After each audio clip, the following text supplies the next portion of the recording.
बंदी छोड़ सतगुरु रामपाल जी परमेश्वर जी की जय हो। परम पिता परमात्मा सारी सृष्टि के रचनहार कुल मालिक असंख्य ब्रह्मांडों के स्वामी जगत गुरु तीनों लोकों में प्रवेश करके सबका भरण पोषण करने वाले राजाधिराज आत्माधार नाथों के नाथ देवों के देव महादेव सर्वेश्वर महेश्वर मृत्युंजय अजरो अमर आदि अनादि सनातनी प्रभु जगत पिता जगदीश्वर श्री श्री 1008 की उपाधि के वास्तविक अधिकारी अकाल मूरत शब्द स्वरूपी राम वासुदेव सर्वगतम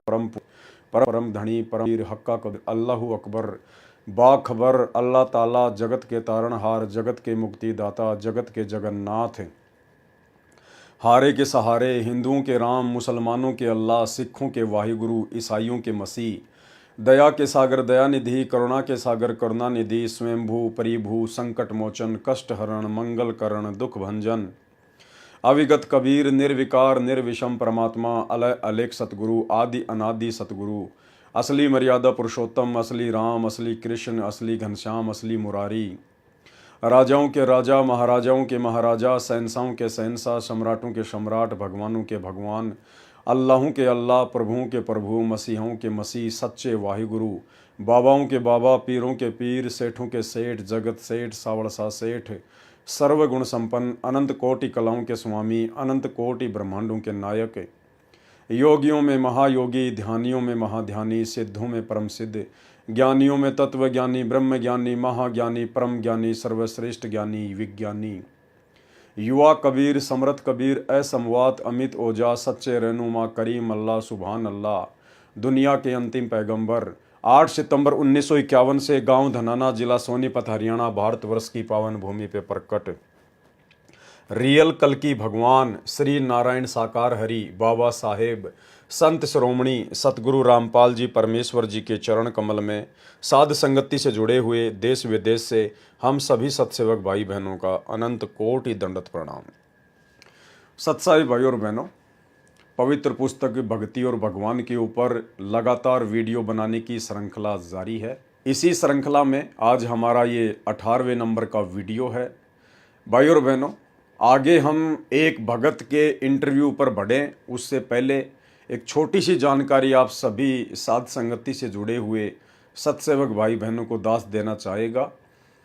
सतगुरु रामपाल जी परमेश्वर जी के आशीर्वाद से उनकी सत्य प्रेरणा से इसी पुस्तक भक्ति और भगवान में आगे चलकर जो सृष्टि रचना का विवरण दिया हुआ है, यानी परमेश्वर तकरीबन अपनी सभी पुस्तकों के अंत में सृष्टि रचना का विवरण देते हैं।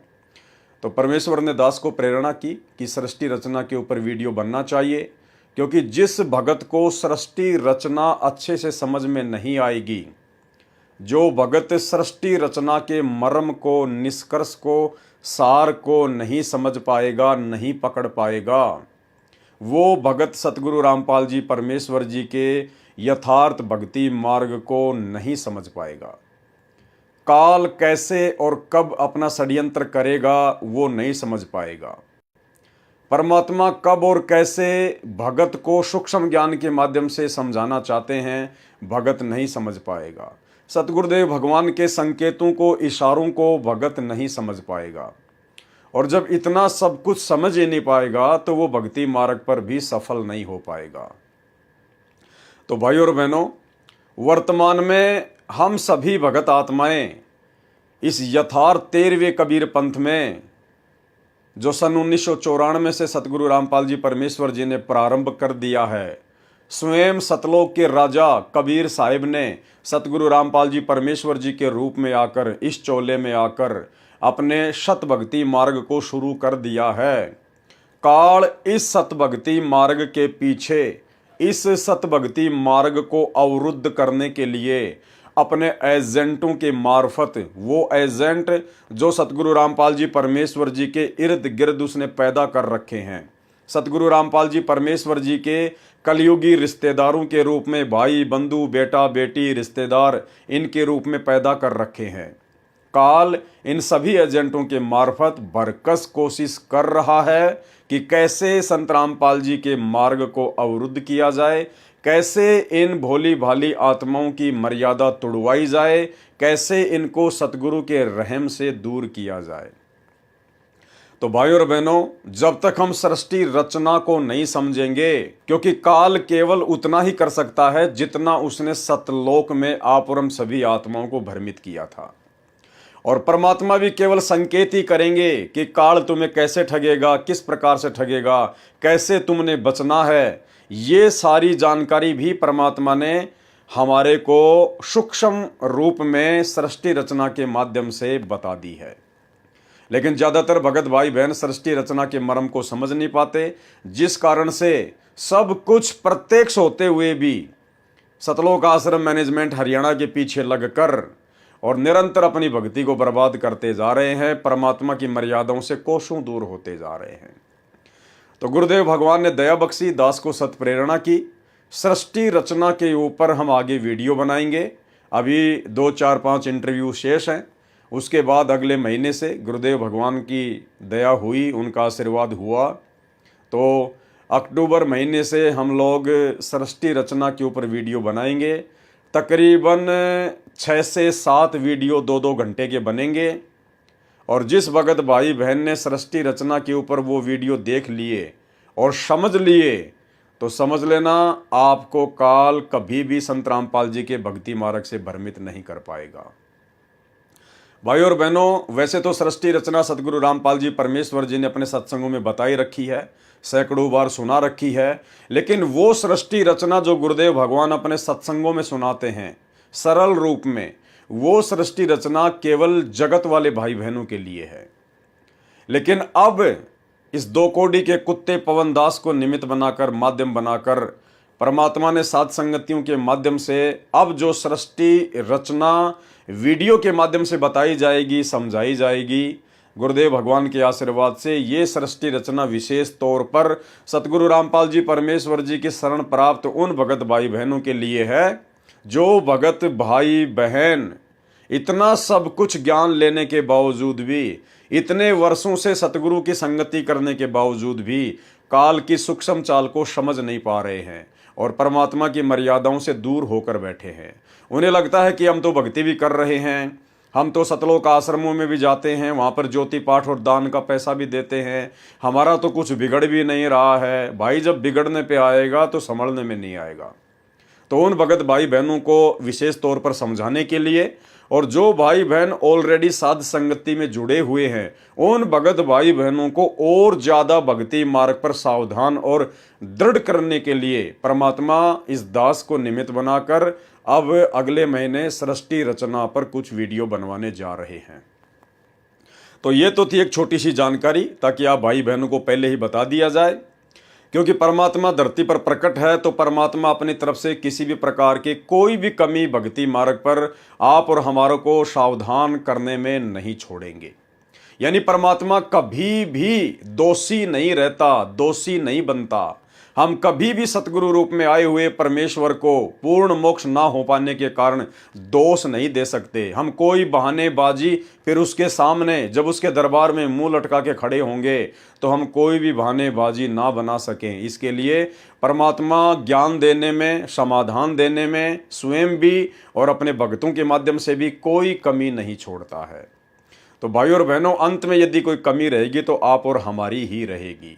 तो सृष्टि रचना के ऊपर अगले महीने अक्टूबर 2024 से वीडियो बनने की श्रृंखला जारी हो जाएगी, और उसके अंतर्गत कुछ एक पुस्तकें हैं, उनका भी बीच में हवाला दिया जाएगा, ताकि हम अच्छे से समझ सकें कि काल वर्तमान में कहाँ बैठा है, काल धरती पर वर्तमान में कहाँ बैठा है, और काल किन लोगों के माध्यम से संत रामपाल जी के भक्तों को भ्रमित करने का पूरा प्रयास करेगा और कर भी रहा है। तो ये एक छोटी सी जानकारी थी सृष्टि रचना को लेकर, ताकि आप सभी भगत भाई बहन सावधान रहें, तैयार रहें अगले महीने सृष्टि रचना के ऊपर वीडियो देखने के लिए। अब हम बात करते हैं पवित्र पुस्तक भक्ति और भगवान को लेकर।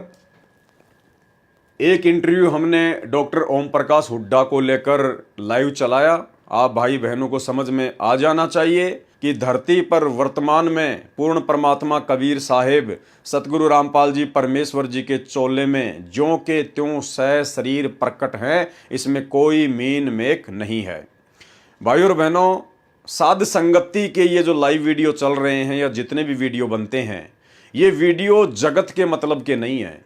जगत वालों को तो अभी ABCD से ज्ञान शुरू करना पड़ेगा, यानी संत रामपाल जी के सत्संग सुनने पड़ेंगे ज़्यादा से ज़्यादा, तभी उनको ये मार्ग समझ में आएगा।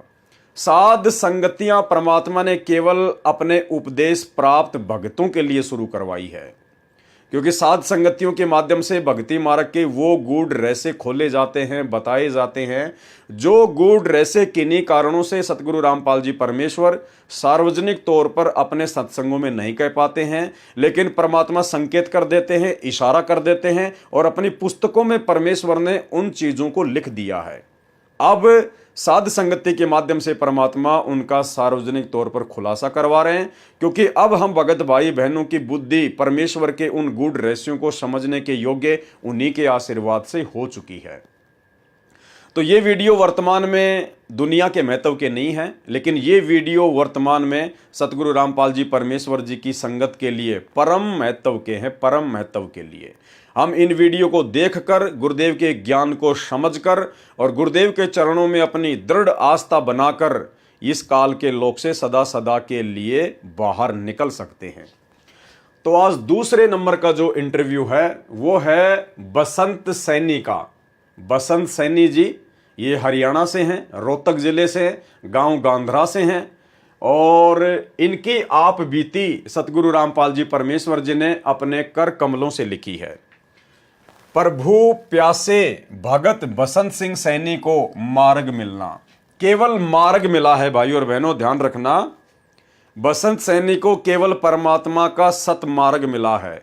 मोक्ष की बसंत सैनी की कोई गारंटी नहीं है, क्योंकि बसंत सैनी ने फिर सतगुरु रामपाल जी परमेश्वर जी के सत भक्ति मार्ग पर कदम रखने के बाद ऐसे ऐसे कुकर्म कर दिए हैं, जिन कुकर्मों की परमेश्वर के मार्ग में कोई माफी नहीं है। भाइयों और बहनों, परमात्मा यही चाहते हैं कि मेरे बच्चे इस भक्ति मार्ग पर इस कदर दृढ़ हो जाएं, केवल अपने गुरुदेव भगवान पर विश्वास करें, अन्य किसी की छाया पर भी विश्वास ना करें। चाहे संगत में उनका बेटा हो, चाहे बेटी हो, चाहे उनकी पत्नी हो, चाहे माता पिता हो, चाहे उनके रिश्तेदार हो, चाहे कोई कितने बड़ा वर्ल्ड कोऑर्डिनेटर क्यों ना हो। सतगुरु रामपाल जी भगवान चाहते हैं कि यदि इस आत्मा को इसी जन्म में पूर्ण मोक्ष प्राप्त करना है, तो इस आत्मा को केवल अपने गुरुदेव के चरणों में पूर्णतया समर्पित होना पड़ेगा। इसके बाद में यदि कोई संगत का भाई बहन गुरुदेव के ही वचनों को आधार बनाकर और गुरुदेव की मर्यादाओं में रहते हुए यदि आपको भक्ति मार्ग से संबंधित बातें बताता है, जो बातें गुरुदेव के सत्संगों से जो की त्यों मेल खाती हैं, जो बातें आपके विश्वास को दृढ़ करती हैं, केवल उसी भक्तों की बातों को सुनना है, उन्हीं बातों को फॉलो करना है। इसके अलावा अपनी खुद की परछाई पर भी विश्वास मत कर लेना। चाहे कोई कितनी मीठी मीठी बातें बताए, कोई कितनी मीठी मीठी गोलियां दे, सामने चाहे गुरुदेव का लड़का हो, चाहे लड़की हो, चाहे माता पिता हो, चाहे बेटा बेटी हो, चाहे भाई बंधु हो, चाहे उनके रिश्तेदार हों, चाहे देश का प्रधानमंत्री और राष्ट्रपति भी उपदेश लेने के बाद में आपको भ्रमित करने का प्रयास क्यों ना करे, आपने किसी की बात माननी ही नहीं है। परमात्मा कहते सुनो सबकी लेकिन करो मन की। करना वो है जो गुरुदेव भगवान ने हमें बता दिया है, जो आदेश दे दिए हैं तीनों समय की आरती के माध्यम से और अपने हजारों सत्संगों के माध्यम से। इसके अलावा हमने सभी को दो कोड़ी का जीव मान के चलना है, दो कोड़ी का तुच्छ पत्थर प्राणी मान के चलना है। हमने किसी को भी वो विशेष आदर और महत्व शोपन में भी नहीं देना है जिस विशेष आदर और महत्व के लिए सतगुरु रामपाल जी परमात्मा स्वयं धरती पर प्रकट हो चुके हैं। तो भाइयों और बहनों, हमने इतना दृढ़ होना पड़ेगा। हमने हर प्रकार की अपनी शंकाओं को दिलो दिमाग से दूर निकालकर फेंकना होगा। हमने हर प्रकार से लोकलाज को, शर्म को, भय को अपने दिलो दिमाग से निकाल के फेंकना होगा। हमारी मुक्ति सतगुरु रामपाल जी परमेश्वर जी की भक्ति से होगी, और वो भक्ति हमने स्वयं करनी पड़ेगी मर्यादा में रह के। इसके अलावा कोई भी हमारा हाथ पकड़ के सतलोक ले जाने वाला नहीं है। इसलिए सब के सब दो कोटि के जीव हैं, दो कोटि के प्राणी हैं। जब तक हम इस कदर भक्ति मार्ग पर दृढ़ होकर नहीं चलेंगे, तब तक भाई और बहनों ये काल हमें भक्ति नहीं करने देगा। भक्ति करोगे तो मर्यादा में नहीं रहने देगा, और मर्यादा नहीं होगी तो भक्ति आपकी लाख जन्म में भी नहीं बन पाएगी। तो ये जो बसंत सैनी है, जो कि सतलोक आश्रम मैनेजमेंट हरियाणा का एक विशेष मेंबर है, अब वर्तमान में इसके विषय में गुरुदेव भगवान लिख रहे हैं कि प्रभु प्यासे भगत बसंत सैनी को मार्ग मिलना, केवल इस आत्मा को मार्ग ही मिला है। लेकिन भाई और बहनों, इस मनुष्य जन्म में इस बसंत सैनी को नाम उपदेश लेने के बाद इसके कुकर्मों के चलते सतलोक मिलना बड़ा कठिन है, बड़ा मुश्किल है। क्योंकि दास तो जो भी बात बोलता है भाई और बहनों परमाणु के साथ बोलता है और ज्ञान को आधार बनाकर बोलता है। जो भी बोलेंगे आपको उसका प्रमाण भी दिखाएंगे। तो अब आप जिस व्यक्ति का इंटरव्यू देखने जा रहे हैं, ये वही बसंत सैनी है जो व्यक्ति 15-20 वर्षों से सतगुरु रामपाल जी परमेश्वर जी की बहुत ही नजदीकी से संगति करता आ रहा है, जिसको सार नाम प्राप्त है, जिसको सार शब्द प्राप्त है। जैसा भी इन सतलोक आश्रम मैनेजमेंट हरियाणा वालों ने अपना सार शब्द बना रखा है, वो सार शब्द भी इसको प्राप्त है। और ये व्यक्ति सार शब्द दूसरे भक्तों को दान करता है, दूसरे भक्तों को ये सार शब्द देता है और सार शब्द की ये परीक्षा भी लेता है।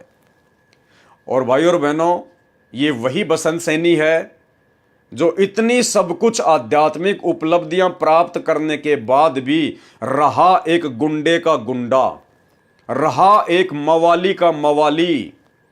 ये वही बसंत सैनी है जिस बसंत सैनी ने सन 2016 के अंत में दिल्ली और हरियाणा से 2 गाड़ियां गुंडों की भर के सारनामी भगतों के रूप में जो गुंडे हैं, जो सारनाम प्राप्त हैं, दिल्ली और हरियाणा से 2 गाड़ियां सारनामी अपने जैसे गुंडों की भर के जयपुर में मुझ पवन दास के घर पर आता है। और मुझ पवन दास के बच्चों को रसोई में, जो बच्चे इन्हीं के लिए भोजन तैयार कर रहे थे, भंडारा तैयार कर रहे थे कि हमारे भगत भाई आए हैं, भंडारा करेंगे और परमात्मा की चर्चा करेंगे।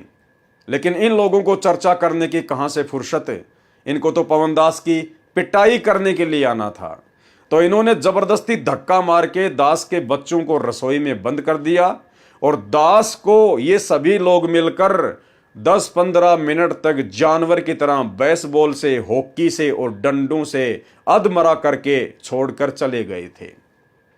ये वही बसंत सैनी है भाई और बहनों, जिसको सार शब्द प्राप्त है। सतलोक आश्रमों में जो भक्तों का पाठ प्रकाश करता है, जो अखंड पाठ की वाणियां बोलता है, बैठकर जो भक्तों की सार नाम की परीक्षा लेता है, सार शब्द की परीक्षा लेता है, ये वही बसंत सैनी है जिसने मुझ पवन दास को जानवरों की तरह बरवाला कांड के बाद सन 2016 में जयपुर में आकर मारा। ये तो एक छोटा सा ट्रेलर, एक छोटा सा वीडियो मेरा, वो भी आपको दिखा देता हूं किस प्रकार से इन्होंने बेरहमी से जानवर की तरह मुझ दास की पिटाई की। पहले उन्होंने दास को थप्पड़ मारा, थप्पड़ मारने के बाद में जितने भी जो लोग थे सबने दास के ऊपर ताबड़तोड़ हमला कर दिया। तकरीबन 7-8 मिनट तक उन्होंने दास को हॉकी, बेसबॉल और रोड से जो मतलब नीचे पटक के उन्होंने दास को बुरी तरीके से मारा है। आज बंदी छोड़ का पंजा दास के हाथ पे था, वरना पुण्यात्माओं जिस तरीके से वो दास को मार रहे थे, जो मतलब भैंसा नहीं बच पाता, भैंसा भी उनकी मार से मर जाता, लेकिन साहिब की दया थी। और बीच में जो अपने जो डॉक्टर भगत जी हैं, उन्होंने दास का बीच बचाव किया, नहीं तो वरना स्टूल उठा के वो लोग दास के जो सर पे भी जो है मारने की पूरी कोशिश कर रहे थे वो लोग। अब दास आप जी को थोड़ा सा पुण्यात्माओं दिखाना चाहेगा कि कहाँ कहाँ दास के जो है मतलब बेसबॉल वगैरह से जो चोटें आई है। पुण्यात्माओं, यहाँ उन लोगों ने मारा है, पीछे कुछ हो सकता है पीठ पे भी दास की चोटें पड़ी हों। दूसरा इस तरफ यहाँ पे उन्होंने पूरा दास को बेसबॉल वगैरह से मारा है। नीचे भी लो। और उसके बाद में यहाँ देखिए पुण्यात्माओं, ये पैर दास का यहाँ से सूज रहा है, ये थोड़ा सा ऊपर ले बैठा, हाँ यहाँ से इन्होंने किया है अच्छी तरीके से बेसबॉल से। उसके बाद में यहाँ पे इन लोगों ने मारा है, जहाँ जहाँ उनको मन में आया, उस तरीके से पुण्यात्माओं उन लोगों ने दास के साथ में जानवर जैसा व्यवहार किया। तो भाइयों और बहनों, आज हम इसी महान आत्मा, इसी महान पुरुष बसंत सैनी के इंटरव्यू को पढ़ेंगे कि किस प्रकार से वो परमात्मा ऐसी नीच आत्माओं पर भी दया करता है। ये परमेश्वर जी की दयालुता का आपको एक बहुत बड़ा उदाहरण देखने को मिलेगा। परमात्मा जिनके आगामी कुकर्मों को जानता था, सतगुरु रामपाल जी परमेश्वर अंतर्यामी हैं। अंतर्यामी एक तुम, आत्म के आधार, और जो तुम छोड़ो हाथ तो मोय कौन उतारे पार। परमेश्वर को इस व्यक्ति के आगामी कुकर्मों का भली भांति पता था, लेकिन उसके बावजूद भी इस दयालु परमेश्वर सतगुरु रामपाल जी भगवान ने, इस कबीर परमेश्वर ने इसको काल के जाल से निकालकर अपनी शरण में लिया। इसको असहनीय दुखों से और कष्टों से बाहर निकाला, इसे अपने पास में रखा, इसको मैनेजमेंट का एक हिस्सा बनाया, इसको परमात्मा ने विशेष सेवाएं सौंपी, गुरुदेव भगवान ने इसके ऊपर विश्वास किया, इसको बरवाला आश्रम में परमात्मा ने विशेष जगह दी।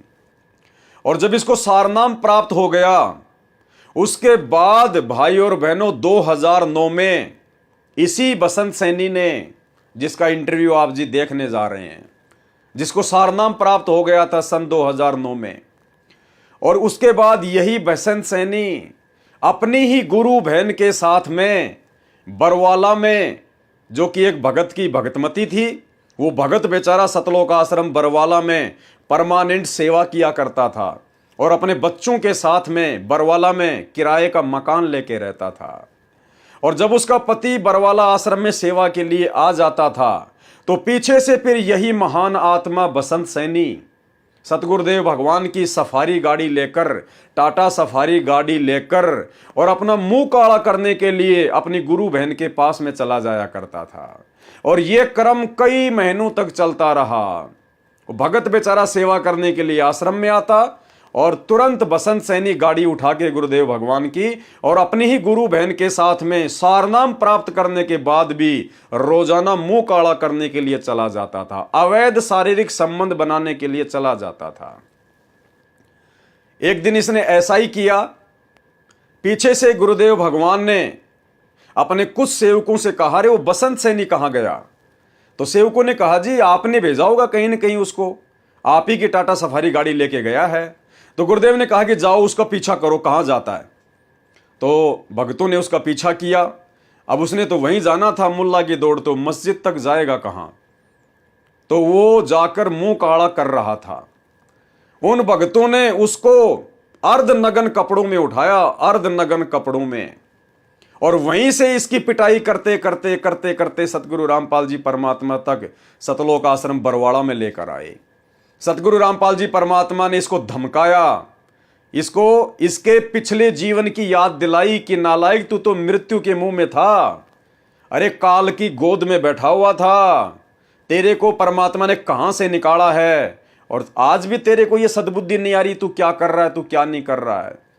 तेरे से काल आज वही गलती करवा रहा है जो गलती काल ने सतलोक में की, और वही गलती आज तू करने जा रहा है। अपनी ही गुरु बहन के साथ में मुंह काला करता है। परमात्मा ने इसकी नो एंट्री कर दी महीने भर के लिए, लेकिन बाद में इसने चापलूसी करके, क्योंकि ये व्यक्ति सतगुरु रामपाल जी परमेश्वर जी से ज्यादा महत्व सतगुरु रामपाल जी परमेश्वर जी के कलयुगी भाई महेंद्र को महत्व देता था। बाद में इसने महेंद्र के माध्यम से हाथ जोड़ी करके प्रार्थना करके वापस एंट्री प्राप्त कर ली, लेकिन उसके बावजूद भी इसके कुकर्म थमे नहीं। बाद में भी इसने कुकर्म करना जारी रखा और महेंद्र की पार्टी में ऐड हो गया।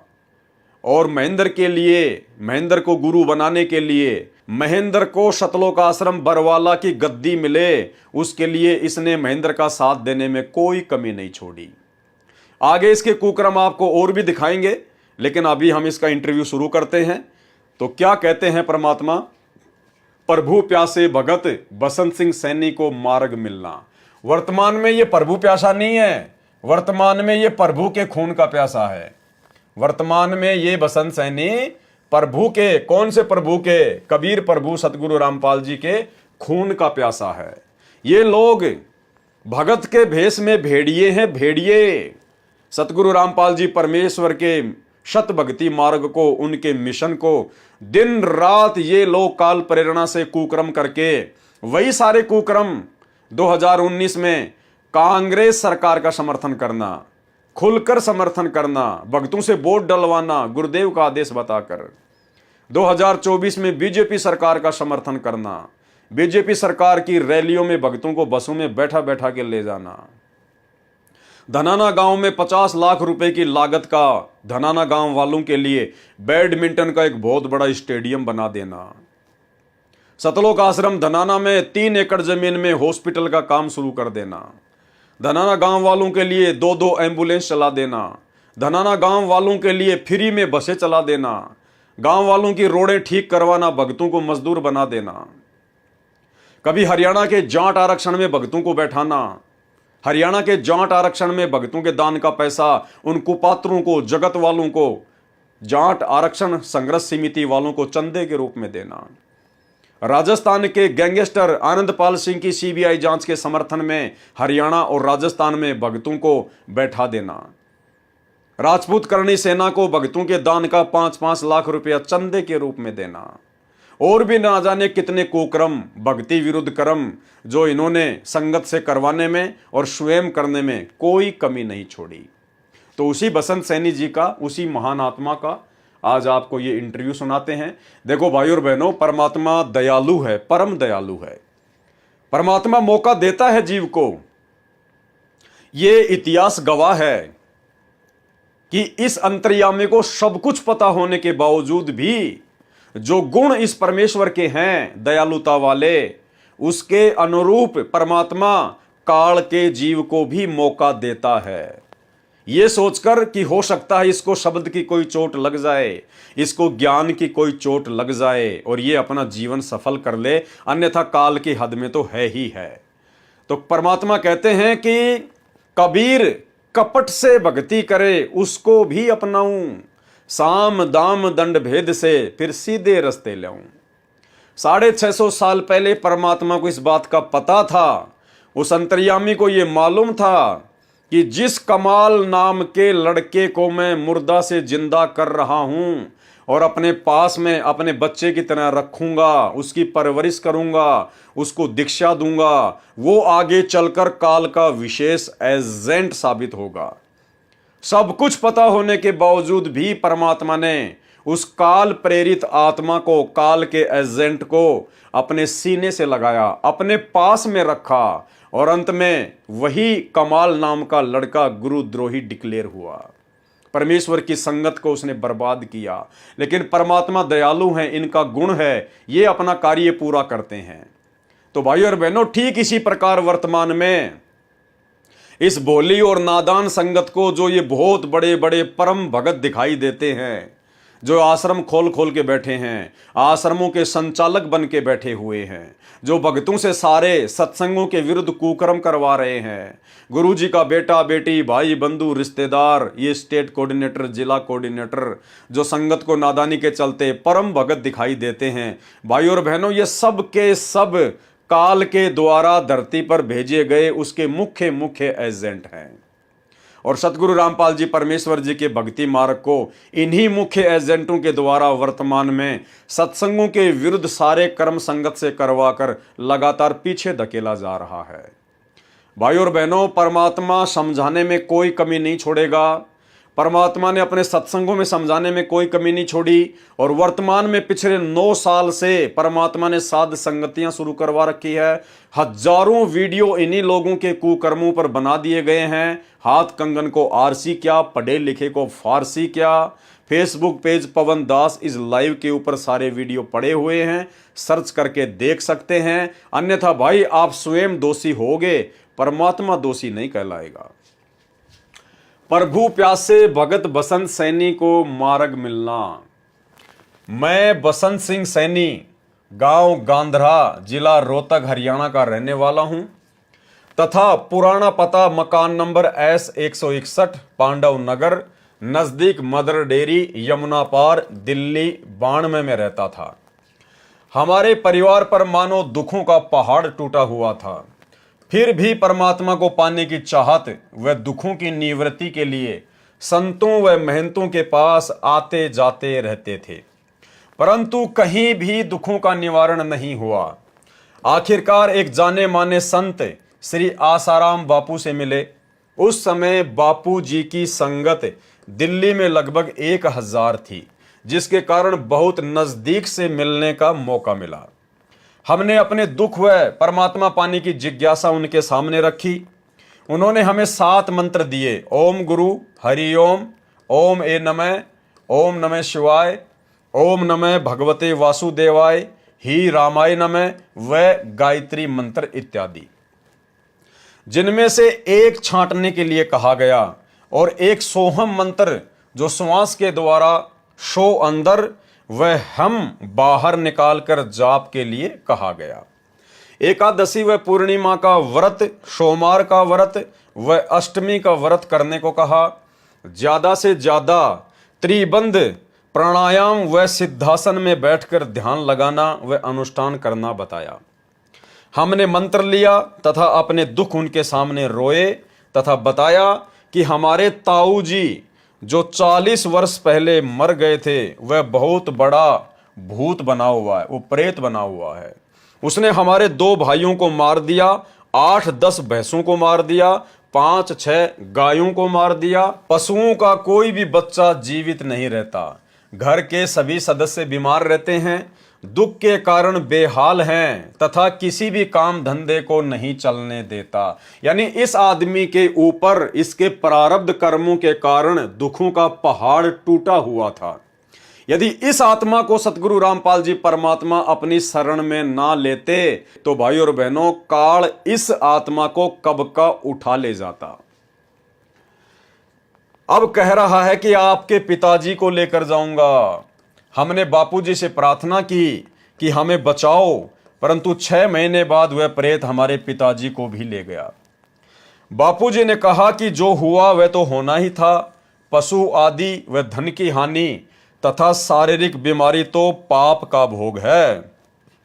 जो जीव के प्रारब्ध में लिखा होता है वह तो भोगना ही पड़ता है।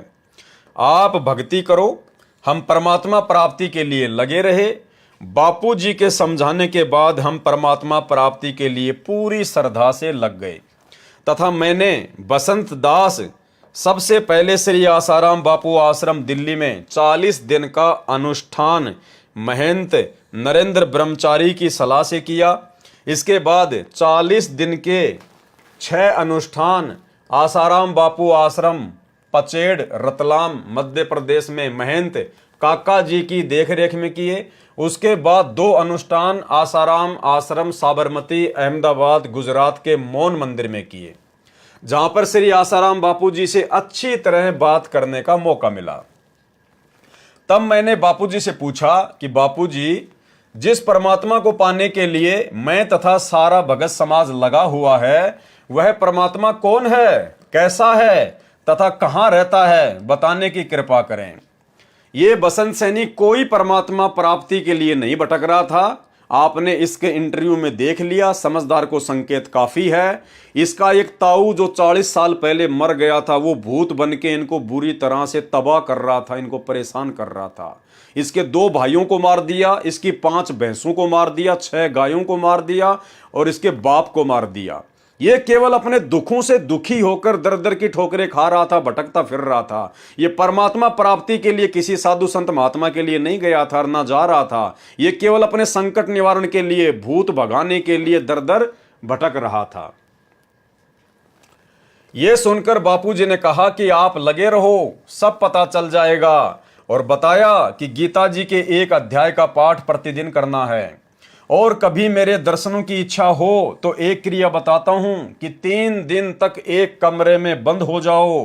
कमरे में बंद होने से पहले दिन खाना पीना छोड़ दो ताकि शाम तक लैट्रिन व बाथरूम से निवृत्त हो जाएं। उसके 3 दिन तक कुछ भी खाना पीना नहीं है, न बाहर निकलना है, कमरे में रहो, त्राटक करो। घर जाकर मैंने ये 3 बार किया, परंतु बापू के दर्शन नहीं हुए।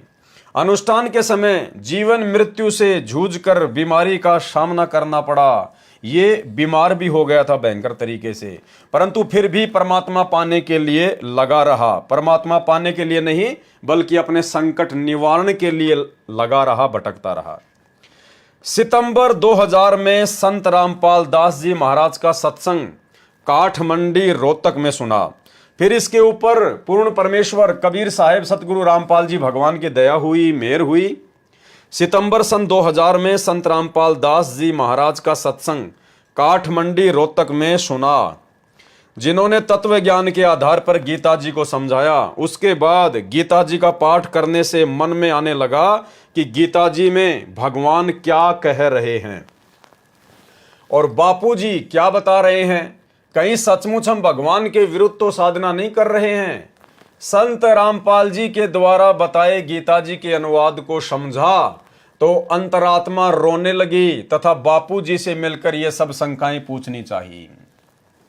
भाइयों और बहनों, संत रामपाल जी के सत्संग इनको सुनने को मिल गए किसी भगत के माध्यम से। भगत इसको काठमंडी के सत्संग में लेके गया। वहां इन्होंने सतगुरु रामपाल जी परमेश्वर जी के सत्संग सुने और सत्संग सुनकर ये कह रहे हैं कि मैं रोने लग गया और मेरे सारी बातें समझ में आने लगी। उसके बाद ये आसाराम जी के पास में गए। उसके बाद ये पुनः आसाराम जी के पास में गए, क्योंकि इनको आसाराम जी ही बहुत बड़े संत दिखाई दे रहे थे। संत रामपाल जी उसके बाद भी इनको संत रूप में दिखाई नहीं दे रहे थे। उसके बाद भी ये आसाराम जी के पास चले गए। भाइयों और बहनों, जो अच्छी आत्मा होती है परमात्मा की, उसकी पहचान बताई है गुरुदेव भगवान ने, उसकी पहचान बताई है। जो आत्मा युगों युगों से सतगुरु रामपाल जी परमेश्वर जी की शरण ग्रहण करती हुई आ रही है, जो आत्मा वास्तव में प्रभु की प्यासी है, उस आत्मा की परमात्मा ने एक पहचान बताई है। गुरुदेव भगवान कहते हैं ज्ञान का और घाम का चमका सा होता है।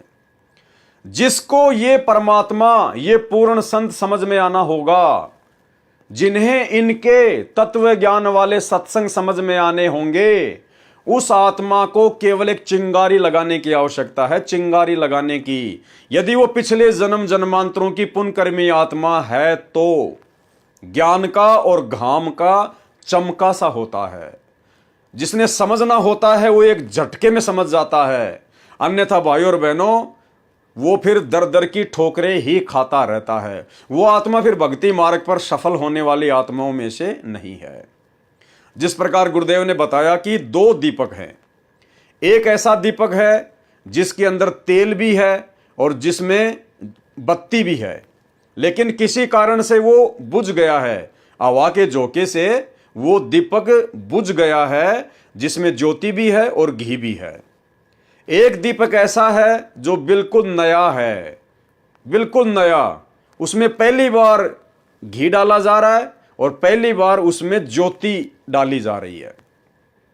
अब भाइयों और बहनों, जिस दीपक में पहले से घी भी था और बत्ती भी थी, उसको जैसे ही आप जी जरा सी चिंगारी दिखाओगे, एक माचिस में, एक माचिस की तिल्ली में वो तुरंत जल उठेगा, क्योंकि वो पहले से जलता आ रहा था लेकिन किसी कारण से वो बुझ गया।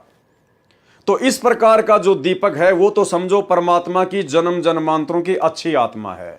जो आत्मा युगों युगों से सतगुरु की भक्ति करती आ रही है लेकिन किसी कारण से उसका पैर भक्ति से फिसल गया, तो ऐसी आत्मा जब सतगुरु की पुण्य शरण में आती है तो केवल उसको संकेत ही काफी होता है। उसको जरा सी चिंगारी गुरुदेव के सत्संगों की मिलेगी, तुरंत वो आत्मा जागृत हो उठेगी। और एक दीपक बिल्कुल नया है, उसमें पहली बार घी डाला जा रहा है, पहली बार उसके अंदर बत्ती डाली जा रही है, तो वो हो सकता है 2 तिल्लियां बर्बाद कर दे, 4 तिल्लियां बर्बाद कर दे, पूरी माचिस की माचिस भी बर्बाद कर दे, यानी उसको जागृत करने में थोड़ा टाइम लगता है। तो ये जो बसंत सैनी है ये परमात्मा की उन आत्माओं में से है जो केवल पहली बार जिसमें घी डाला गया है, पहली बार जिसमें बत्ती डाली गई थी। अगर ये पिछले जन्म जन्मांतरों की अच्छी आत्मा होती तो भाई और बहनों एक ही सत्संग में समझ में आता, दोबारा आसाराम बापू के पास में नहीं जाना पड़ता। लेकिन संत रामपाल जी के सत्संग सुनने के बाद, ज्ञान को समझने के बाद और आंखों से आंसू निकलने के बाद भी ये आसाराम के पास में फिर से धक्के खाने के लिए गया, क्योंकि हो सकता है आसाराम के पास ही पूर्ण समाधान होगा। संत रामपाल जी ना तो संत दिखाई देते और ना इनके पास में इतनी भक्तों की भीड़ है, ये कहां से पूर्ण संत होंगे। तो बसंत सैनी जी फिर वापस आसाराम जी के पास में चले गए। कहीं सचमुच हम भगवान के विरुद्ध तो साधना नहीं कर रहे हैं।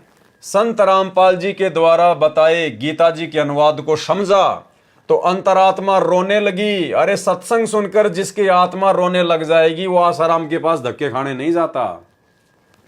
तथा बापूजी से मिलकर ये सब शंकाएं पूछनी चाहिए। अरे बापूजी से तू 10-15 साल तक जुड़ा हुआ था मेरे भाई, ना जाने तूने कितने बापू बना लिए थे संत रामपाल जी से पहले। आज से पहले वो तेरी शंका समाधान नहीं कर पाए, तो अब संत रामपाल जी के सत्संग सुनकर फिर भी उम्मीद जगा रहा है कि शायद आसाराम बापू ही मेरी शंकाओं का समाधान करेगा। तथा बापू जी से मिलकर ये सब शंकाएं पूछनी चाहिए। मैं बापू जी के पास गीता लेकर गया तथा गीता जी को दिखाकर सब शंकाएं पूछी, परंतु बापू जी ने किसी भी शंका का समाधान नहीं किया। मैंने बापूजी से कहा कि बापूजी, आपको परमात्मा के बारे में नहीं पता तो आप भगत समाज को अपने पास क्यों उलझा रहे हो। इस पर बाबूजी मेरी तरफ घूर कर बोले कि तू क्या जाने भक्ति के विषय में। मैं उठकर रोता हुआ अपने घर आ गया। परमात्मा की प्राप्ति न होने से तथा उलझे हुए जीवन को देखते हुए तथा हट रूपी अनुष्ठान व व्रतों के करने से शरीर काफी कमजोर हो गया था और मृत्यु नजदीक दिखाई देने लगी। फिर अन्य संतों के पास में गया। उसके बाद संत रामपाल जी से सत्संग सुनने के बाद भी फिर ये दोबारा आसाराम के पास गया। उसके बाद फिर अन्य राधा स्वामी पता नहीं कितने संतों के पास में भटकाए, तो इसको ज्ञान का चमका नहीं हुआ। ये संत रामपाल जी की उन विशेष आत्माओं में से नहीं है जो आत्मा युगों युगों से उनकी भक्ति करती हुई आ रही है। अन्यथा संत रामपाल जी के सत्संग सुनने के बाद और सत्संग सुनकर आंखों से आंसू निकलने के बाद ये ना जाने कितने संतों के पास में और धक्के खाने के लिए चला गया। परमात्मा की प्राप्ति न होने से तथा उलझे हुए जीवन को देखते हुए तथा हट रूपी अनुष्ठान व व्रतों के करने से शरीर काफी कमजोर हो गया और मृत्यु नजदीक दिखाई देने लगी। फिर अन्य संतों राधा स्वामी पंथ, धन धन सतगुरु पंथ, श्री सतपाल जी महाराज, श्री बाल योगेश्वर जी महाराज, दिव्य ज्योति, ब्रह्म कुमारी, निरंकारी मिशन, जय गुरुदेव मथुरा वाले आदि के पास भटका, परंतु जो निर्णायक ज्ञान संत रामपाल जी महाराज ने बताया वह उपरोक्त किसी भी संत व पंथ के पास नहीं है। मतलब संत रामपाल जी से सत्संग सुनने के बाद में दूसरे संतों और पंथों के पास में ये केवल इसलिए भटकता रहा कि क्या वास्तव में संत रामपाल जी का ज्ञान सही है। अरे ये निर्णय उन पंथों में जाके थोड़ी करना था मेरे भाई। ये निर्णय तो परमात्मा जो पुस्तकें दिखा रहे थे, जो ज्ञान बता रहे थे, उन सत्संगों को सुन के करना था।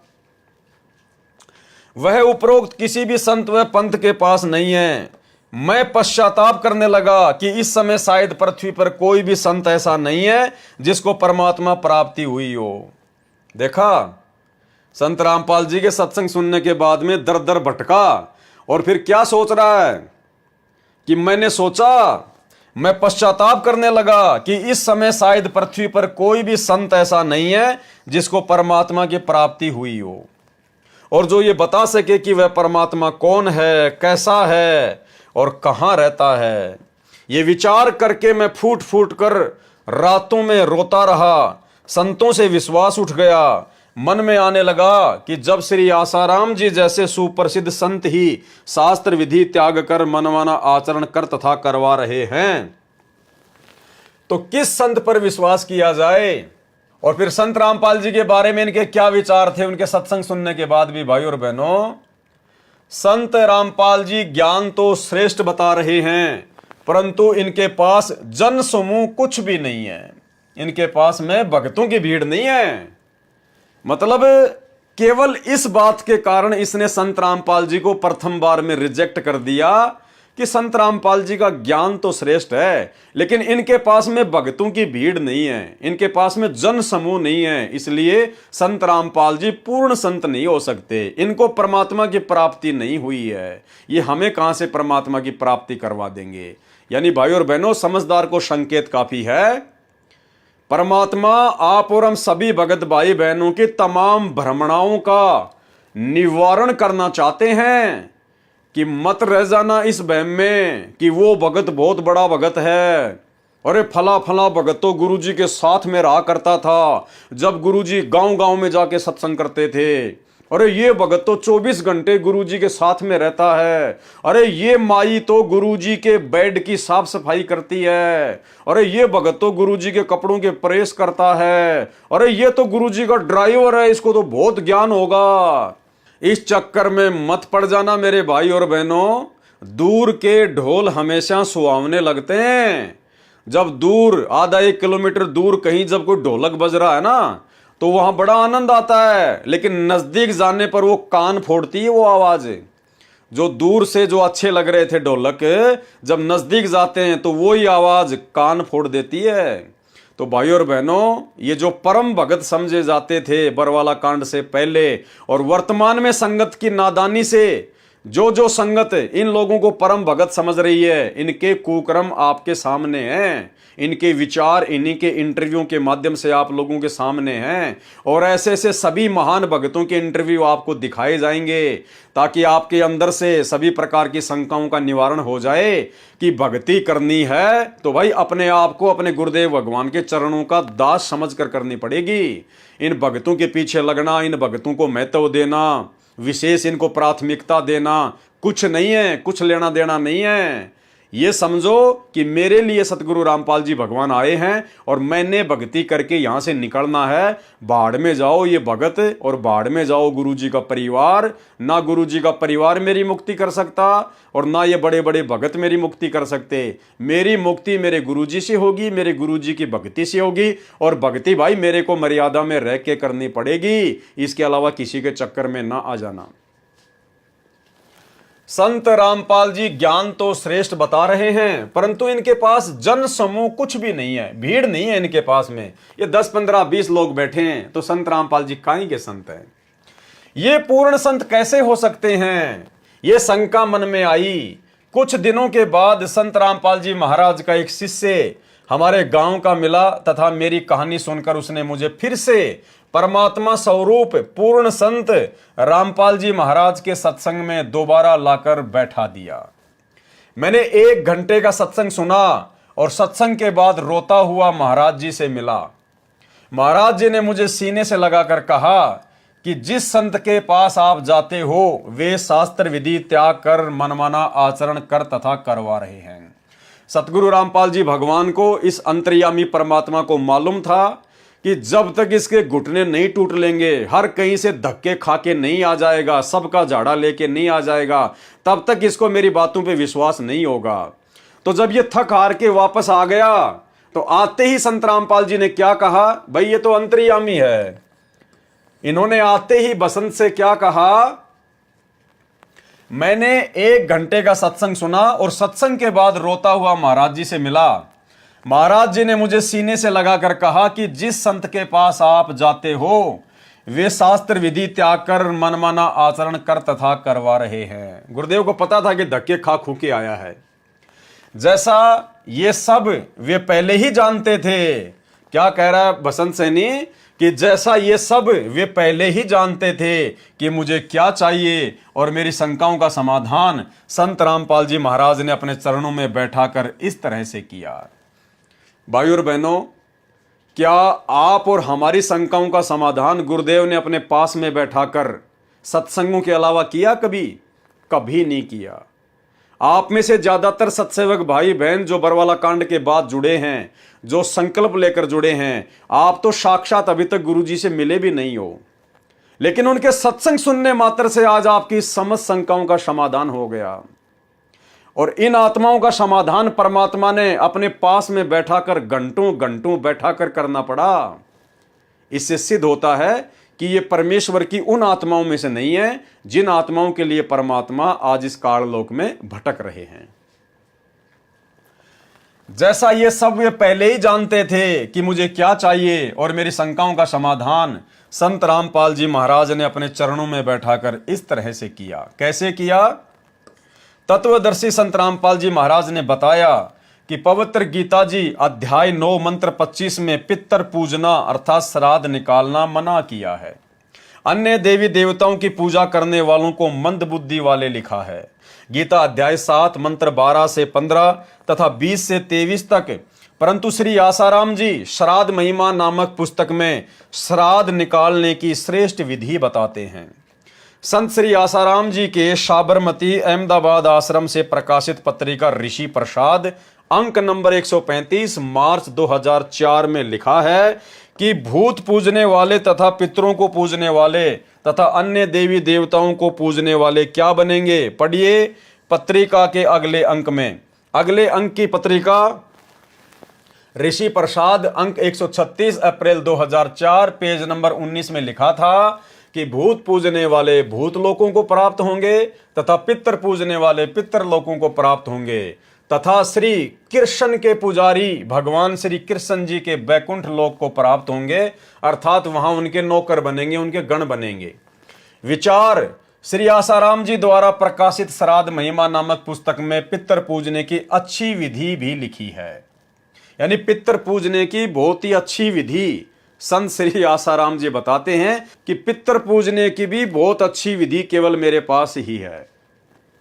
कृपया सोचें, कोई व्यक्ति यह भी कह रहा हो कि कुएं में गिरने वाले मृत्यु को प्राप्त होते हैं, फिर स्वयं ही कुएं में गिरने का परामर्श भी कर रहा है तथा कह रहा है कि कुएं में गिरने की अच्छी विधि बताता हूं कि दोनों कदम उठाकर एकदम छलांग लगाएं, यह कुएं में गिरकर मरने की श्रेष्ठ विधि है, जो ऐसा नहीं करता वह दोषी है।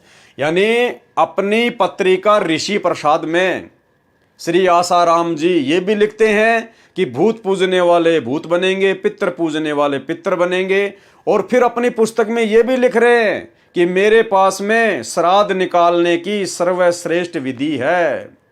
तो गुरुदेव यहां पर उसी के शब्दों को उसी के ऊपर लागू कर रहे हैं। कोई व्यक्ति कहे कि कुएं में गिरने वाले मृत्यु को प्राप्त होते हैं, अर्थात भूत पूजने वाले भूत बनते हैं, फिर स्वयं ही कुएं में गिरने का परामर्श भी कर रहा है कि मेरे पास में श्राद्ध निकालने की अर्थात भूत बनाने की उत्तम विधि है, तथा कह रहा है कि कुएं में गिरने की अच्छी विधि बताता हूं कि दोनों कदम उठाकर एकदम छलांग लगाएं, ये कुएं में गिरकर मरने की श्रेष्ठ विधि है, जो ऐसा नहीं करता वह दोषी है। क्या वह व्यक्ति नेक है? ये भूमिका श्री आसाराम जी संत कर रहे हैं कि एक तरफ तो कह रहे हैं कि पितर व भूत पूजने वाले भूत व पितर बनकर भूत लोक व पितर लोक में जाएंगे, जहां पर वे भूखे प्यासे रहते हैं, फिर उनको श्राद्धों द्वारा तृप्त किया जाता है। एक और विचारणीय विषय है कि जब अपने माता पिता जीवित थे तो वे प्रतिदिन कम से कम 2 बार भोजन करते थे। अब मृत्यु के पश्चात वे श्री गीता जी विरुद्ध साधना करके दुखदायी भूत व पितर जूनी को प्राप्त कर चुके हैं। अब एक दिन के श्राद्ध से वे कैसे तृप्त हो सकते हैं? 364 दिन क्या खाएंगे? जिसके लिए संत आसाराम जैसे गुरुजन दोषी हैं, जो भोली भाली आत्माओं को गुमराह कर रहे हैं। शास्त्र ज्ञान से अपरिचित संत ही इस जीव को शास्त्र विधि रहित साधना करवाकर दुखदायी योनियों में डलवाते हैं। श्री आसाराम जी श्री शिव जी की उपासना का मंत्र ओम नमः शिवाय व श्री विष्णु जी का मंत्र ओम नमो भगवते वासुदेवाय बताते हैं। इसी के अतिरिक्त हरिओम, ओम गुरु आदि नामों में से कोई एक मंत्र अपनी इच्छा अनुसार चुन लेने को कहते हैं तथा सोहम को 2 हिस्से करके श्वास द्वारा स्मरण करना आदि मंत्र देते हैं, जो किसी शास्त्र में प्रमाण नहीं है। विचार करें, कोई रोगी जिसके पेट में दर्द हो किसी वैद्य के पास इलाज के लिए प्रार्थना करे, वैद्य उसके आगे 6 गोलियां डालकर कहे कि तेरी इच्छा हो इनमें से एक उठा ले, क्या वह वैद्य हो सकता है? पवित्र गीता जी अध्याय 8 मंत्र 13 में कहा है कि ओम इति एकाक्षरम ब्रह्म व्यवहारण माम अनुस्मरण ये प्रयाति तजन देहम स याति परमाम गतिम। इसका शब्दार्थ है कि गीता बोलने वाला ब्रह्म अर्थात काल कह रहा है कि माम ब्रह्म, मुझ ब्रह्म का तो इति यह एक ओम एकाक्षरम ओम एक अक्षर है, व्यवहारण उच्चारण करके अनुस्मरण सुमरण करने का ये जो साधक तजन देहम शरीर त्यागने तक अर्थात अंतिम श्वास तक परियाति स्मरण साधना करता है, स वह साधक ही मेरे वाली परमाम गतिम परम गति को याति यानी प्राप्त होता है। भावार्थ है कि श्री कृष्ण जी के शरीर में प्रेत वर्त प्रवेश करके ब्रह्म अर्थात हजार भुजा वाला ज्योति निरंजन काल कह रहा है कि मुझ ब्रह्म की साधना केवल एक ओम नाम से मृत्यु पर्यंत करने वाले साधक को मुझसे मिलने वाला लाभ प्राप्त होता है। अन्य कोई मंत्र मेरी भक्ति का नहीं है तथा अपनी गति को भी गीता अध्याय 7 श्लोक 18 में अनुतमाम अर्थात अति घटिया बताया है। इसी का प्रमाण गीता अध्याय 9 मंत्र 20 से 25 में कहा है कि जो तीनों वेदों ऋग्वेद यजुर्वेद तथा सामवेद में वर्णित विधि द्वारा मेरी साधना करते हैं तथा अन्य देवताओं की पूजा करते हैं उनकी जन्म मृत्यु तथा स्वर्ग नरक बना रहता है तथा पितृ पूजने वाले श्राद्ध करने वाले पितृ बनकर पितरों को प्राप्त होते हैं। भूत पूजने वाले 13वीं 17वीं बरसी अस्थियां उठाकर गंगा आदि में क्रिया करवाकर परवाह करवाना पिंड भरवाना आदि भूत पूजा है। भूत बनकर भूतलोक में चले जाएंगे, फिर पृथ्वी पर भी भटकते रहेंगे। ये पूजा अविधि पूर्वक अज्ञान पूर्वक मन माना आचरण है, इसलिए व्यर्थ है। प्रमाण गीता अध्याय 16 मंत्र 23-24 विशेष यहां चौथे अथर्ववेद का विवरण इसलिए नहीं है कि इसमें पूजा विधि कम तथा सृष्टि रचना अधिक है। इसलिए गीता अध्याय 18 मंत्र 62 में कहा है कि उस परमात्मा की शरण में जा जिससे तेरी पूर्ण मुक्ति होगी तथा परम शांति तथा शाश्वत स्थान अर्थात सत्य लोक को प्राप्त होगा। तथा गीता अध्याय 15 मंत्र 4 में कहा है कि तत्वदर्शी संत मिलने पर उसके बताए अनुसार शास्त्र विधि अनुसार साधना करनी चाहिए, फिर उस परम पद परमेश्वर की खोज करनी चाहिए जहां जाने के पश्चात साधक का कभी जन्म मृत्यु नहीं होता अर्थात अनादि मोक्ष प्राप्त हो जाता है। गीता बोलने वाला काल अर्थात क्षर पुरुष ब्रह्म कह रहा है कि मैं भी उसी आदि पुरुष परमेश्वर की शरण में हूं। संत रामपाल जी महाराज ने बताया कि अन्य सर्व संत कहते हैं कि पाप का भोग तो प्रारब्ध में लिखा होने के कारण जीव को भोगना ही पड़ता है, भक्ति करते रहना चाहिए, आने वाला दूसरा जीवन सुखमय हो जाएगा। कृपया विचार करें, किसी के पैर में कांटा लगा हो जिस कारण से उसे बहुत पीड़ा हो रही हो, उस कांटे के कष्ट के निवारण के लिए किसी से प्रार्थना करें तो उत्तर मिले कि कांटा तो लगा रहने दे, जूता पहन ले, भविष्य में कांटा नहीं लगेगा। क्या वह व्यक्ति ठीक सलाह दे रहा है? क्योंकि कांटा लगे पैर में जूता पहना ही नहीं जा सकता। पहले कांटा निकले फिर इस डर से जूता पहनेगा कि कहीं दोबारा कांटा ना लग जाए। ठीक इसी प्रकार पूर्ण परमात्मा के पूर्ण संत की शरण में आने से पाप रूपी कांटे का कष्ट समाप्त होता है। फिर साधक पूर्ण प्रभु की शास्त्र विधि अनुसार साधना रूपी जूता इस डर से पहनेगा कि कहीं फिर से कोई पाप रूपी कांटा कष्टदायक न हो जाए। श्री आसाराम जी ने पवित्र गीता जी के अनुवाद में अर्थों का अनर्थ किया है। गीता अध्याय 7 मंत्र 18 व 24 में अनुत्तमाम का अर्थ श्री आसाराम जी ने अति उत्तम किया है तथा व्रज का अर्थ आना किया है, जबकि अनुत्तम का अर्थ अति घटिया होता है तथा व्रज का अर्थ जाना होता है।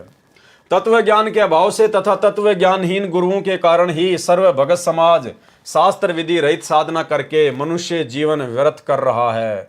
पवित्र गीता अध्याय 16 मंत्र 23-24 सर्व पवित्र धर्मों की पवित्र आत्माएं तत्व ज्ञान से अपरिचित है, जिस कारण नकली गुरुओं संतों महंतों तथा ऋषियों का दाव लगा हुआ है। जिस समय पवित्र भगत समाज आध्यात्मिक तत्व ज्ञान से परिचित हो जाएगा, उस समय नकली संतों गुरुओं व आचार्यों को छुपने का स्थान नहीं मिलेगा। तो आगे फिर बसंत सैनी ने क्या कहा? उपरोक्त सच्चाई को आंखों देखकर मैं तथा अन्य परिवार के सदस्य संत रामपाल महाराज के चरणों में लगे हैं। पूरे परिवार में कोई बीमारी नहीं रही। ये तो भाई परमात्मा के गुण हैं।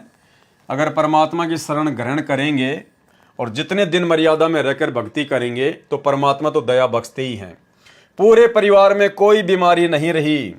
और जो भूत कभी परिवार के किसी सदस्य को मार देते थे, किसी पशु को मार देते थे, काम धंधे को नहीं चलने देते थे, वे घर से ही नहीं गांव से भी भाग गए तथा दूसरे रिश्तेदारों के घर चले गए जो अब भी श्री आसाराम जी के पुजारी हैं। वहां जाकर भूत कहते हैं कि उनके बसंत आदि के घर तो परमात्मा का निवास हो गया, उनको परमात्मा स्वरूप पूर्ण संत मिल गए हैं, हम उनके पास नहीं जा सकते। संत रामपाल जी से उपदेश के पश्चात हम पूरी तरह से स्वस्थ व सुखी जीवन जी रहे हैं। हमारे परिवार व रिश्तेदारों के लगभग 200 सदस्यों ने संत रामपाल जी महाराज का उपदेश प्राप्त कर लिया है, जो पहले श्री आसाराम जी महाराज के शिष्य थे। संत रामपाल जी के द्वारा बताए तत्व ज्ञान को समझकर लगभग 10,000 श्री आसाराम जी के शिष्य भी सतगुरु रामपाल जी महाराज जी की शरण में आ चुके हैं। वे भी मेरे की तरह पश्चाताप कर रहे हैं। मेरी भगत समाज से प्रार्थना है कि जिनको भी परमात्मा पाने की तड़प है, तलाश है, उनसे प्रार्थना है कि वे परमात्मा स्वरूप पूर्ण संत रामपाल जी महाराज के चरणों में आकर अपने जीवन को सुखी बनाएं तथा परमात्मा को प्राप्त करें। भगत बसंत दास। तो भाइयों और बहनों, इंटरव्यू आपने देख लिया। परमात्मा के गुण हैं। परमात्मा एक नौका की भांति है। नौका में चाहे किसी मनुष्य को बैठाया जाए या चाहे घास फूस डाल दी जाए, नौका का काम है उन सब को पार उतारना। तो इसका मतलब ये नहीं है कि सतगुरु रामपाल जी परमात्मा की शरण में आने के बाद आप चाहे मर्यादा तोड़कर भक्ति करते रहें और परमात्मा आपको दूसरे किनारे लगा देगा। नहीं, परमात्मा का स्वभाव है, वो पापी से पापी को भी उपदेश देता है, अच्छी आत्मा को भी उपदेश देता है। परमात्मा सबके ऊपर समान रूप से दया करता है क्योंकि वे समदृष्टि हैं। लेकिन भक्ति मार्ग में आने के बाद जो जैसे कर्म करेगा, मोक्ष तो फिर उसके कर्मों के ऊपर है। तो भाइयों और बहनों, इंटरव्यू आपने पूरा देख लिया। अब आपको इस बसंत सैनी का एक सबसे घटिया कुक्रम बताते हैं। यानी इतना ज्ञान लेने के बाद, सतगुरुदेव भगवान की इतनी सुसंगति करने के बाद जीव आत्मा ने उनके प्रति समर्पित हो जाना चाहिए, उनके ज्ञान को आधार बनाकर अपने आत्म कल्याण के लिए। लेकिन भाइयों और बहनों, काल ने जो अपने विशेष एजेंट धरती पर भेजे हुए हैं, उनमें से एक विशेष एजेंट है सतगुरु रामपाल जी परमेश्वर जी का छोटा कलयुगी भाई महेंद्र। और इस बसंत सैनी ने हमेशा आश्रम में महेंद्र की ही चापलूसी की। हमेशा इसने महेंद्र की बातों को ज्यादा महत्व दिया और महेंद्र ने पूरी कोशिश की कि आश्रम की गद्दी मुझे प्राप्त हो। उसके अंदर महंत बनने की चाहत थी, वर्तमान में भी है। लेकिन ये तो परमात्मा के तत्व ज्ञान ने उसकी इस मनवांछित जिज्ञासा के ऊपर पानी फेर दिया, क्योंकि इन्होंने बहुत पहले एक षड्यंत्र रचा था।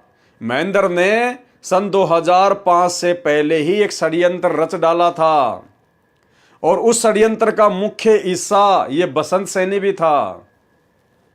भाइयों और बहनों, जब परमात्मा को इन सब बातों का पता चला तो परमात्मा ने अपने सत्संगों में कहना शुरू कर दिया कि मेरे सतलोक जाने के बाद में कोई भी शरीर रूप में गुरु नहीं होगा। यानी गुरुदेव ने स्पष्ट कर दिया था कि जब मैं सतलोक चला जाऊंगा उसके बाद ना तो मेरा बेटा गुरु बनेगा, ना मेरी बेटी बनेगी, ना मेरा भाई बनेगा, ना मेरा कोई भगत गुरु पद पे बैठेगा। केवल मेरे नूरी शरीर से, इलेक्ट्रॉनिक शरीर से, डीवीडी से, लैपटॉप से, कंप्यूटर से, यानी जो भी उपकरण होंगे उस समय, उन्हीं के माध्यम से हजारों वर्षों तक ये नाम दीक्षा दिलाई जाएगी। अन्यथा महेंद्र ने और महेंद्र की चापलूसी करने वाले इस बसंत ने और इनकी जैसी घटिया मानसिकता व सोच वाले अन्य लोगों ने पूरा षड्यंत्र सेट कर लिया था। एक छोटा सा वीडियो दिखाता हूं आपको बरवाला कांड के बाद का, जब ये दास पवन दास जगह जगह इस नादान संगत को सतलोक आश्रम मैनेजमेंट हरियाणा की और सतगुरु रामपाल जी परमेश्वर जी के कलयुगी परिवार की असलियत बताता फिरता था। जगह जगह सात संगतियों के माध्यम से कभी 10 भक्तों को इकट्ठा करना, कभी 20 को, कभी 50 को, जैसा भी था। तो इसी सिलसिले में दास मध्य प्रदेश गया हुआ था, मध्य प्रदेश के भीतरवार में, और वहां पर इन लोगों को पहले ही पता चल गया कि पवन दास वहां पर गया हुआ है और वहां पर भगत समाज को हमारी पोल पट्टी के बारे में बताएगा। तो इन लोगों ने वहां पर डेरा डाल दिया एक दिन पहले। मध्य प्रदेश का स्टेट कोऑर्डिनेटर और हरियाणा से गाड़ियां भर के चली गई, जिसका नेतृत्व ये बसंत सैनी कर रहा था। ये सभी लोग वहां चले गए कि पवन दास का यहां पर प्रोग्राम नहीं होना चाहिए, साथ संगति नहीं होनी चाहिए। भाई और बहनों, हम लड़ाई झगड़ा नहीं चाहते, हम शांति प्रिय आदमी हैं। जैसे ही भगतों ने मुझे बताया कि भगत जी आप यहां पर मत आना, यहां तो पूरा का पूरा मैनेजमेंट आ चुका है, हरियाणा से बसंत सैनी आ चुका है, कई लोग गाड़ियां भर के आ चुके हैं और हो सकता है आपके साथ में यहां मारपीट भी होगी। और निश्चित तौर पर मेरे साथ में वहां पर जबरदस्त तरीके से मारपीट होती, इसमें कोई संशय नहीं है, क्योंकि ये बसंत सैनी जैसे लोग भगत नहीं है, ये भगत के वेश में भेड़िए हैं। तो दास ने अपना प्रोग्राम वहां जाने का कैंसिल कर दिया। उसके बाद में फिर ये वहां पर भक्तों को भ्रमित करने लगे और ऐसा ही एक छोटा सा वीडियो फिर किसी ने इसका बना लिया 2-4 मिनट का, जिस वीडियो में यही बसंत सैनी, जिसको सतगुरु रामपाल जी भगवान ने जीवन दान दिया, लेकिन चापलूसी ये महेंद्र की ज्यादा करता था, और इसने वहां पर 5-7 भक्तों के बीच में बैठकर अपना प्रवचन देना शुरू किया, अपना अज्ञान ठोकना शुरू किया और उन भक्तों को कह रहा है कि महेंद्र भगत जी के खिलाफ यदि कोई व्यक्ति कोई बात बोलेगा तो ना जाने कौन से नरक में जाके गिरेगा। और महेंद्र भगत जी, यानी महेंद्र का दूसरा नाम है मोहनलाल, क्योंकि बरवाला कांड के बाद में पुलिस के डर से इस महेंद्र ने अपना नाम बदल लिया मोहनलाल, और ये भगोड़ा बन के घूमता था मोहनलाल के नाम से। और कह रहा है कि हिसार जेल से गुरुजी ने लेटर लिख के भेजा है कि बाहर जो मोहनलाल जी हैं, जो महेंद्र जी हैं, वो मेरे आदेशों को चेंज भी कर सकते हैं, वो मेरे आदेशों को चेंज भी कर सकते हैं। और मजे की बात इसने क्या बताई, फिर लास्ट में ध्यान से सुनना उस वीडियो को, कि 2005 में या 6 में गुरुजी ने मोहनलाल जी को, यानी महेंद्र को, प्रथम नाम दान करने का आदेश दे दिया था। इस बसंत सैनी के अनुसार 2006 में ही सतगुरु रामपाल जी ने अपने छोटे भाई महेंद्र को प्रथम नाम दान करने का आदेश दे दिया था कि तू भक्तों को प्रथम नाम दान देना शुरू कर दे। अरे भाई, ये कौन से परमात्मा के विधान में है? 30 वर्षों के सत्संग में क्या आपने कभी सुना जो सतगुरु रामपाल जी भगवान ने ऐसा कहा हो कि मेरे अलावा भी कोई गुरु बनकर नामदान करेगा? कभी नहीं।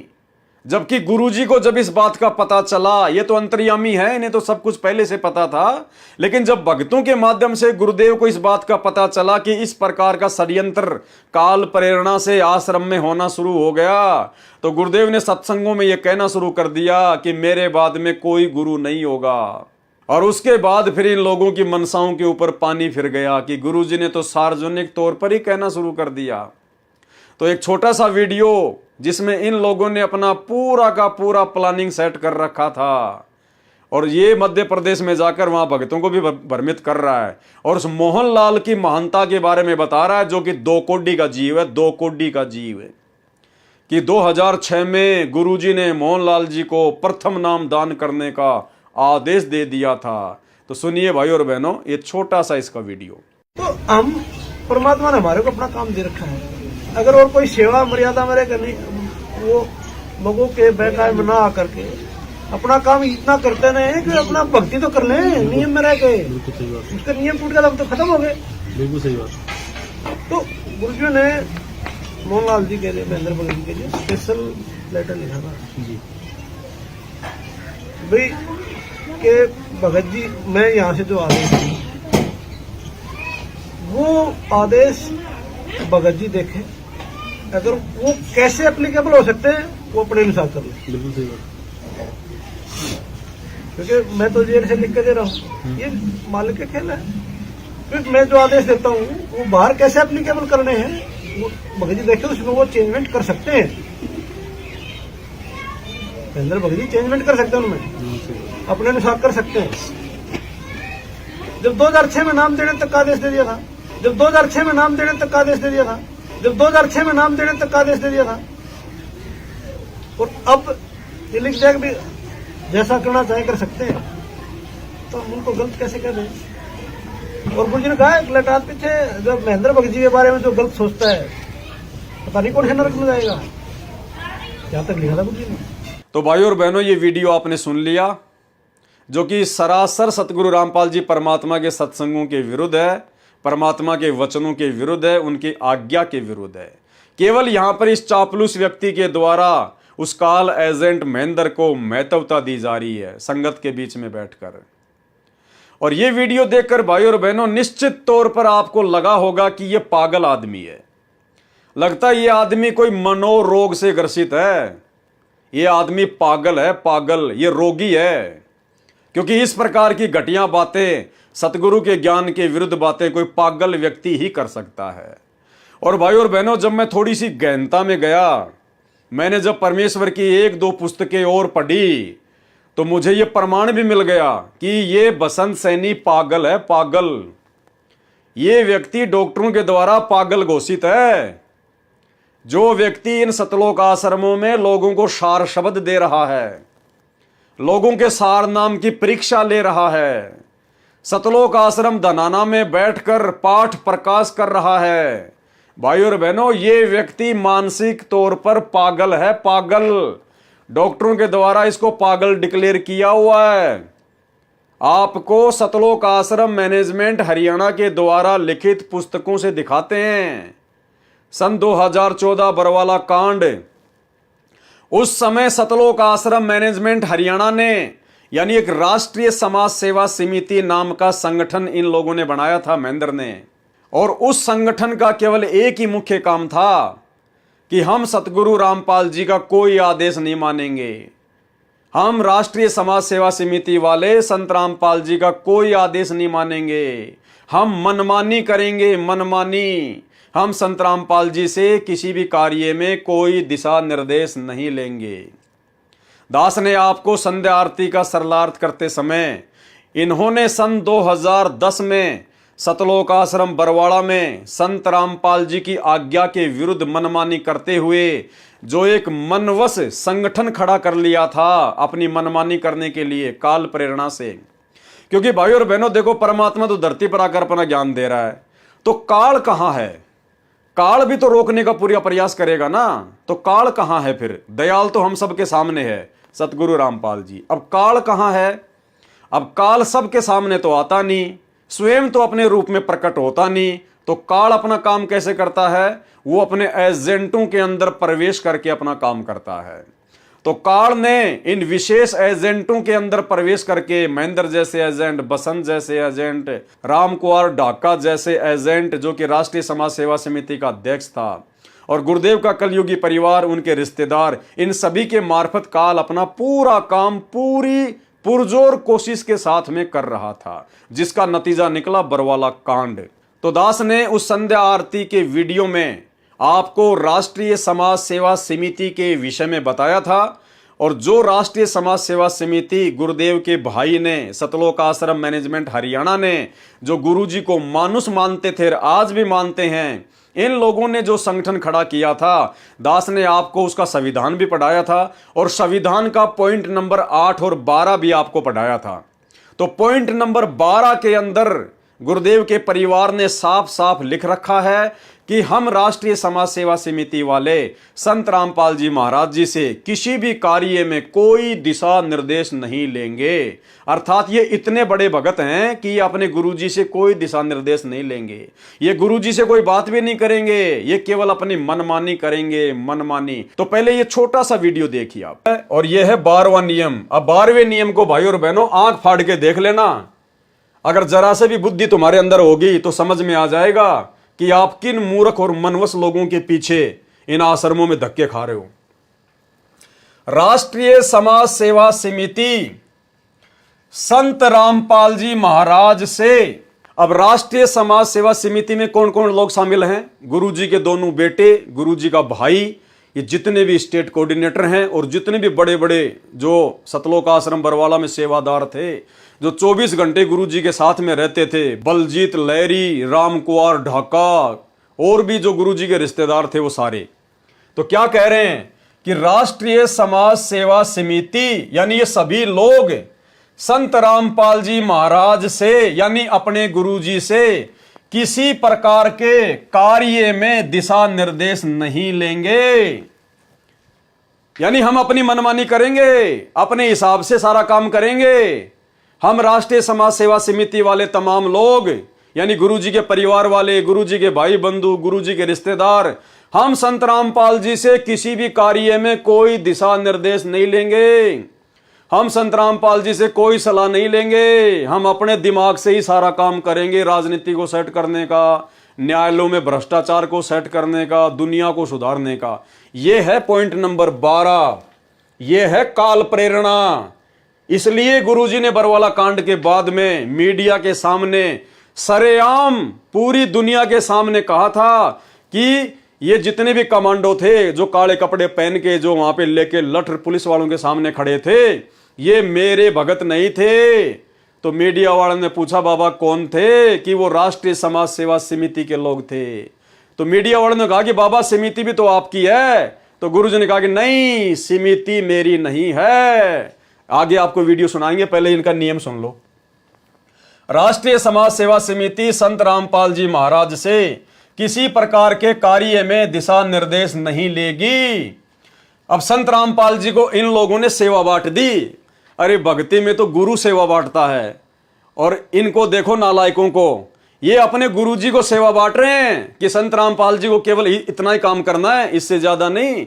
बाकी हम संत रामपाल जी को फ्री छोड़ते हैं। देखना भाई और बहनों, संत रामपाल जी महाराज का कार्य केवल सभी धर्मों के धार्मिक सदग्रंथों का अध्ययन करके सत्संग प्रवचन करना तथा आने वाले भक्तजनों को नाम दीक्षा देना ही रहेगा। यानी गुरुजी को इन्होंने ड्यूटी बांट दी। अब बताइए, ये 2009 में डीवीडी से नाम दीक्षा की जो शुरुआत हुई है, ये इन्हीं लोगों ने गुरुजी को शिक्षा दी है। क्योंकि ये लोग गुरुजी को सेवा बांटा करते थे आश्रम में, गुरु को गुरु नहीं मानते थे। परमात्मा मानना तो बहुत दूर की बात है, ये तो गुरुजी को शिक्षा दे रहे हैं। गुरुजी की कोई बात नहीं मानते थे ये लोग।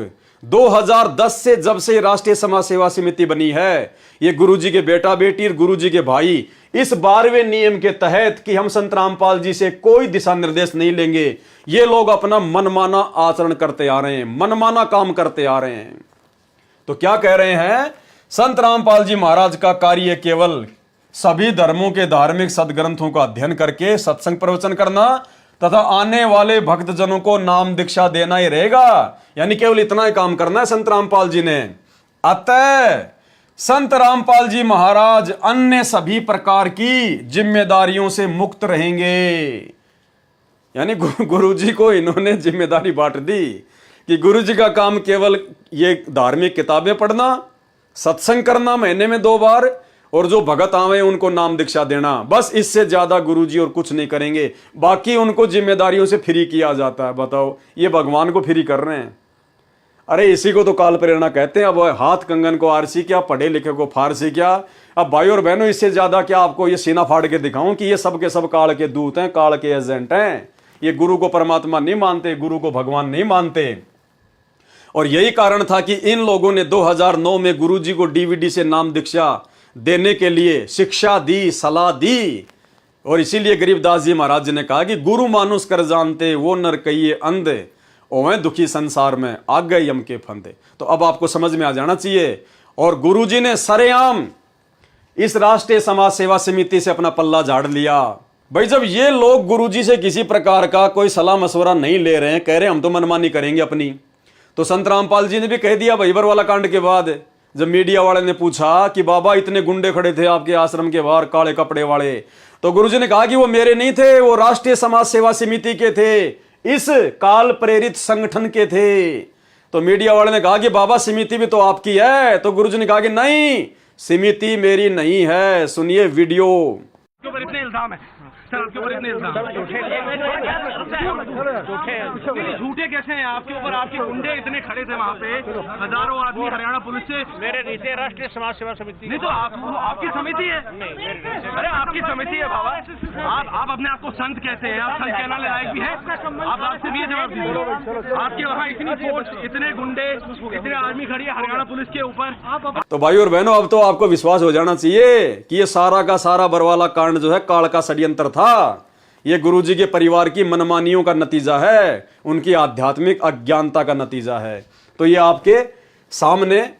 तो भाई और बहनों, हाथ कंगन को आरसी क्या, पढ़े लिखे को फारसी क्या, आपको समझ में आ गया होगा कि काल का षड्यंत्र बहुत समय पहले से ही, बरवाला कांड के बहुत समय पहले से ही सतलोक आश्रम बरवाला में शुरू हो गया था। ये लोग अपनी मनमानियां करने लग गए थे। संत रामपाल जी को केवल एक मनुष्य समझते थे अपने जैसा, और जिसका नतीजा निकला बरवाला कांड। तो ये सारी घटना देखकर आपको लग रहा होगा कि ये बसंत सैनी बिल्कुल मूर्ख है, ये पागल आदमी है, पागल। जी हां भाई और बहनों, ये व्यक्ति पागल ही है। आपको इसका प्रमाण देते हैं राष्ट्रीय समाज सेवा समिति के द्वारा लिखी गई पुस्तक। जी हां, ये पुस्तक आपके सामने है, जो कि बरवाला कांड से पहले लिखी गई थी, भ्रष्ट जज कुमारग पर।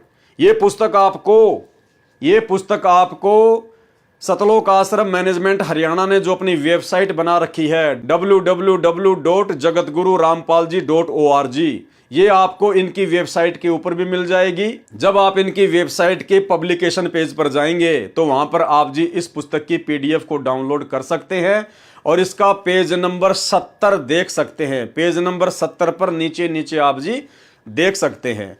तो ये खुद सतलोक आश्रम मैनेजमेंट हरियाणा के द्वारा छापी गई पुस्तक है, जिसको कोई नकार नहीं सकता। भ्रष्ट जज कुमारग पर, यहां देखिए इसके प्रकाशक व मुद्रक कौन है? राष्ट्रीय समाज सेवा समिति के सर्व सदस्य। यह समिति पूर्ण रूप से धार्मिक तथा गैर राजनीतिक संस्था है। क्या लिख रहे हैं ये लोग कि ये राष्ट्रीय समाज सेवा समिति पूर्णतया धार्मिक व गैर राजनीतिक संस्था है। अरे मूर्ख आदमियों, तुमने खुद ने ये समिति बनाई, तुमने खुद ने समिति का संविधान बनाया, और तुम खुद यहां पर यह बात लिख रहे हो कि यह समिति पूर्ण रूप से धार्मिक तथा गैर राजनीतिक संस्था है। अगर यह गैर राजनीतिक संस्था है तो सन 2019 में क्यों तुमने कांग्रेस सरकार के तलवे चाटे? क्यों तुम कांग्रेस सरकार के कुत्ते बन के दर दर उनका समर्थन करते हुए भटक रहे थे? अब यह संस्था राजनीतिक कैसे हो गई? अगर यह संस्था पूर्ण रूप से गैर राजनीतिक थी या है तो हाल ही 2024 में नरेंद्र मोदी की रैलियों में क्यों भक्तों को बसें भर भर कर ले जा रहे थे? क्यों बेचारी नादान संगत को बीजेपी का कुत्ता बना दिया? क्यों बीजेपी को वोट डलवाए? क्यों सरकारों की चापलूसी करवाई तुमने? अगर ये तुम्हारी राष्ट्रीय समाज सेवा समिति पूर्ण रूप से गैर राजनीतिक संस्था है तो भाई और बहनों, इसलिए परमात्मा कहते हैं करनी तज कथनी कथ अज्ञानी दिन रात, और कुत्ते जो भौंकत फिरे सुनी सुनाई बात।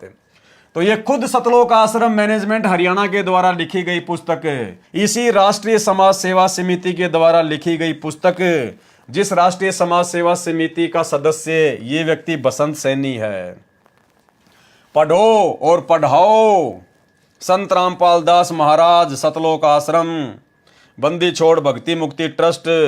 अब देखिए भाई और बहनों, भ्रष्ट जज कुमारग पर, और ये भ्रष्ट जज कुमारग पेज का 70 नंबर पेज है। 70 नंबर पेज, ये जो पॉइंट है ये 70 नंबर पेज पर नीचे लिखा हुआ है, लेकिन आप लोगों को दिखाने के लिए मैंने इसको ऊपर सेट किया है।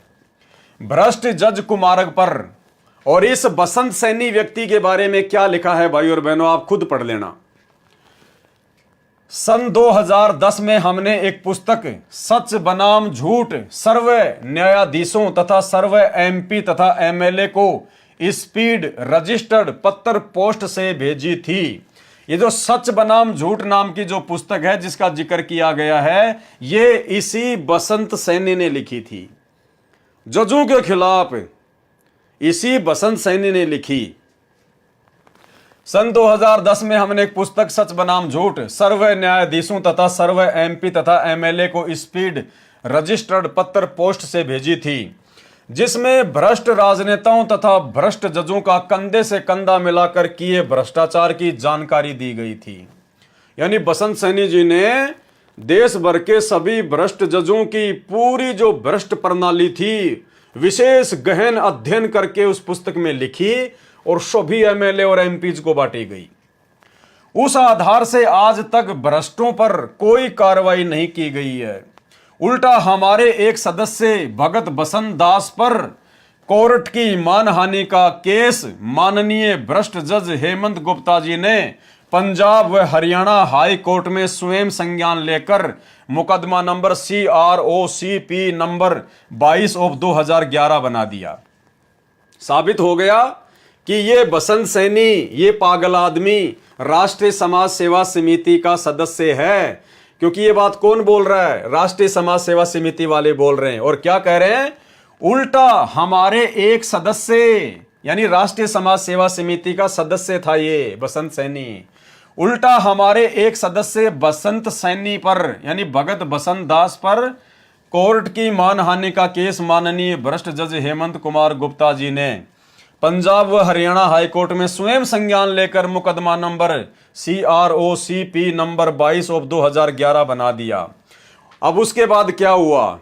यानी पहले तो इस बसंत सैनी ने हवा में उड़ते हुए इसको बांस पर चढ़ा दिया महेंद्र ने कि बसंत तू ये कर सकता है, तेरे अंदर वो योग्यता है, तू जजों के ऊपर पुस्तक लिख सकता है। तो बसंत सैनी से इन्होंने एक पुस्तक लिखवा दी भ्रष्ट जज कुमार्ग पर और जगह जगह पुस्तक बंटवा दी गई। भाई और बहनों, बहुत सारी बातें यहाँ पर कई जो लोग हैं वो ये सोचेंगे कि पुस्तक तो गुरुजी ने लिखी थी, बसंत सैनी का तो खाली नाम लिख दिया गया। कुछ भी है, लिख दिया तो उसी का नाम रहेगा।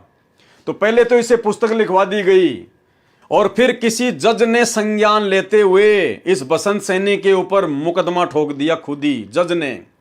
और जैसे इस भाई साहब के ऊपर मुकदमा ठोका गया उसके बाद देखना भाई और बहनों क्या होता है, ध्यान से पढ़िए। जिससे वह मानसिक संतुलन खो बैठा। उस मुकदमे के बाद में ये बसंत सैनी संत रामपाल जी का परम भगत ये अपना मानसिक संतुलन खो बैठा। अरे वर्तमान में संगत जिस व्यक्ति से सार शब्द ले रही है, सार नाम ले रही है, लाखों लोगों ने ले लिया, वो व्यक्ति अपना मानसिक संतुलन बहुत समय पहले खो चुका था, 2011 में पागल हो चुका था। जिससे वह मानसिक संतुलन खो बैठा, कई बार आत्महत्या करने की कोशिश की। संत रामपाल जी के परम भगत और महेंद्र के परम मित्र बसंत सैनी ने कई बार आत्महत्या करने का प्रयास किया। अरे देख लो भाई और बहनों क्या मजाक चल रहा है, आपकी आंखों के सामने है। इसलिए दास कह रहा है ये व्यक्ति पागल है, पागल।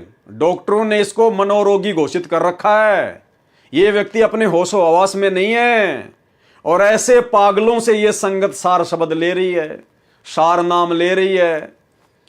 अरे तेरे को क्या जरूरत थी भैया पुस्तक लिखने की, और लिख दी तो फिर डट के खड़ा रहता, फिर डगमग होने की आवश्यकता कहां थी फिर तेरे को?